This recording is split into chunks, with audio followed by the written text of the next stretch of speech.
नमस्कार, पाटील्स किचनमध्ये आपल्या सर्वांचं स्वागत आहे। तर आज मी आपल्या किचनमध्ये कारल्याची भाजी बनवणार आहे। कारल्याची भाजी बनवण्यासाठी मी इथे पाव किलो कारले घेतलेले आहेत, त्याला मी कट करून घेतलेले आहेत।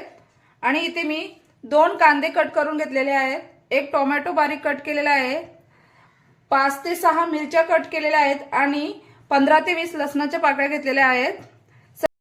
सर्वप्रथम मी कारल्यामध्ये मीठ टाकून ठेवणार आहे 10 मिनिटे त्याला, म्हणजे कारल्यातून पाणी सुटेल आणि त्याचा कारल्याचा कडवटपणा निघून जाईल।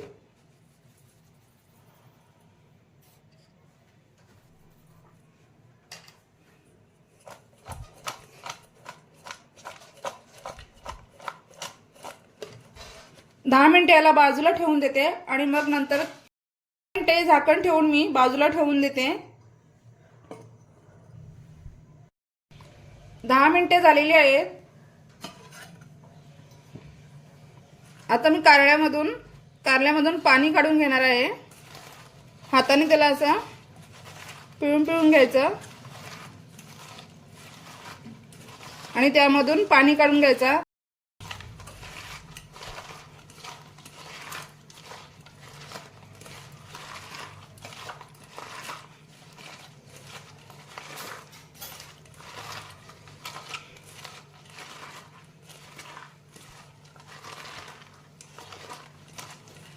छान असं त्यामधून पाणी निघेपर्यंत पिळून घ्यायचं त्यांना, म्हणजे कारल्याचा कडवटपणा निघून जाईल।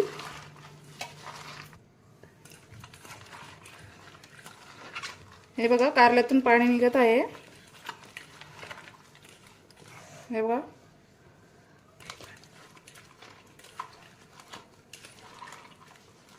हे पाणी मी आता बाजूला काढून ठेवणार आहे आणि ही कारली मी 3 ते 4 वेळा पाण्याने स्वच्छ धुवून घेणार आहे, म्हणजे जो काही राहिलेला। गॅसवर मी कढई गरम करायला ठेवलेली आहे, त्यामध्ये मी तेल टाकून घेते।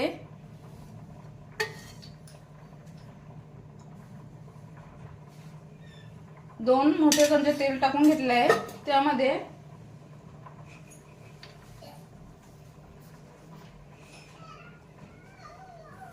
मोहरी छान तडतडली की त्यामध्ये जिरं टाकून घेते।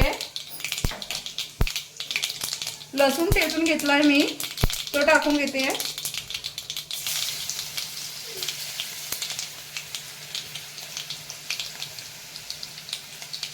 कढीपत्ता टाकून घेते।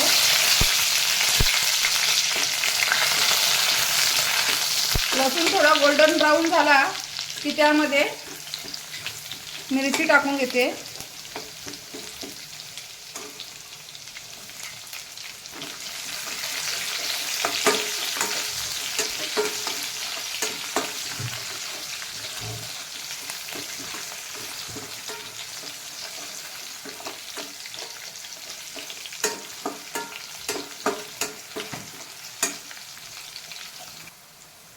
चिमूटभर हिंग टाकून घेते।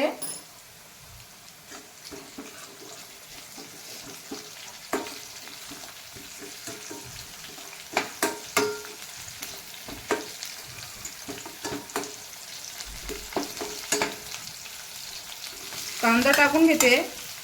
मी 2 कांदे कापून घेतलेले आहेत। या भाजीमध्ये कांदा आणि लसूण जेवढा जास्त असेल तेवढी भाजी छान लागते। कांदा थोडा गोल्डन ब्राऊन झाला की त्यामध्ये टोमॅटो टाकून घेते मी।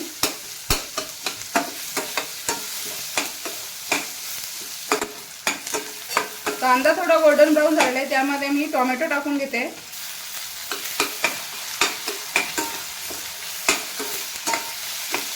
टोमॅटो सुद्धा तेलामध्ये थोडा शिजवून घेणार आणि मग त्यामध्ये हळदी पावडर टाकून घेणार आहे।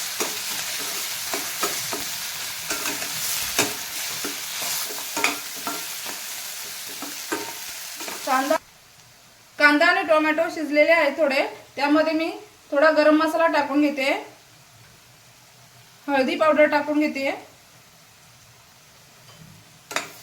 आणि छान मिक्स करून घेते। मसाले छान मिक्स झाले की त्यामध्ये मी कारले टाकून घेणार आहे।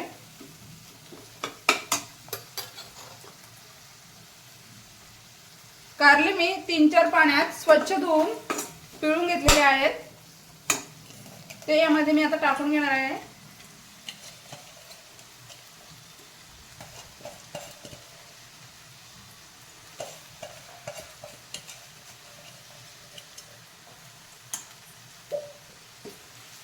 आणि छान मिक्स करून घेणार आहे।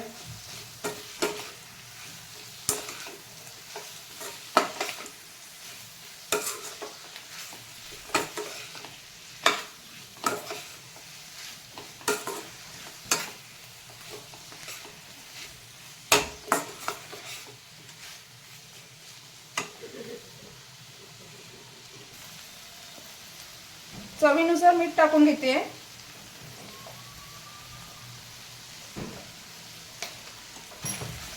मीठ यामध्ये छान मिक्स करून 10 मिनिटे मी कारले शिजवून देणार आहे। आणि मग यामध्ये थोडीशी अर्धा चमचा साखर टाकणार आहे, तुम्ही गुळही टाकू शकता।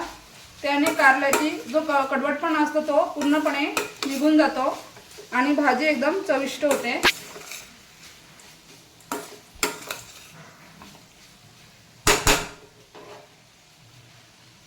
दहा मिनिटांनी मी यामध्ये साखर टाकणार आहे।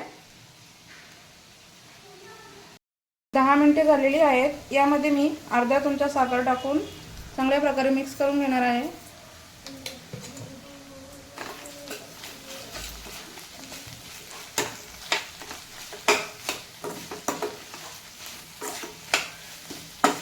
आणि आणखी 5 मिनिटे त्याला शिजवून घेणार आहे।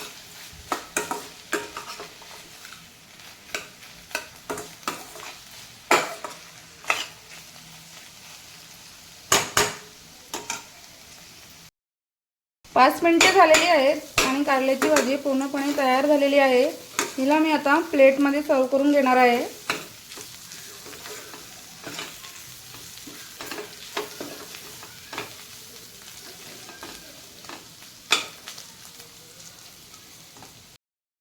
कारल्याची भाजी तयार झालेली आहे।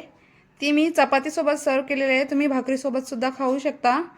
तुम्हाला जर माझी कारल्याची भाजी बनवण्याची रेसिपी आवडली तर आपल्या चॅनलला लाईक करा, शेअर करा आणि जास्तीत जास्त सबस्क्राईब करा। थँक्यू।